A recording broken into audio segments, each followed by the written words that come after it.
কোথায় এলাম আমরা? দেওঘর চলে এলাম নাকি? আজকে কিন্তু যেহেতু তোমাদের রায়ের জন্মদিন, তাই জন্য আমরা এই দিনে গুরুদেবের নাম দিই। মানে যেহেতু রায়ের জন্মদিন শ্রাবণ মাসে, আর শ্রাবণ মাসে যেহেতু আমাদের বড় মার জন্ম মাস, তাই জন্য কিন্তু আমরা মাকে এই শ্রাবণ মাসে, তো যেই কারণে আমরা কিন্তু আমাদের ব্যারাকপুরের মন্দিরে চলে এসেছি।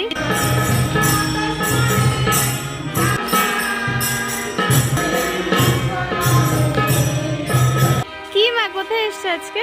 আজকে মন্দিরে এসেছি, আজকে ছোট মেয়ের জন্মদিন। হ্যাঁ, তাই জন্য মন্দিরে ঠাকুরের নাম দিলাম, খুব ভালো লাগলো। দেখো একটা মনসা ঠাকুর বানাচ্ছে, কিন্তু অনেক ঠাকুর আছে তো। এই বাচ্চা সোজা কিন্তু চাকরা কচুয়া বেরিয়ে যাচ্ছে। তো আমাদের মেন অ্যাট্রাকশন কি? আমরা কিন্তু চলে এসেছি। গানে গানে যদি আমার মনের কথা তোমার মনের কাছে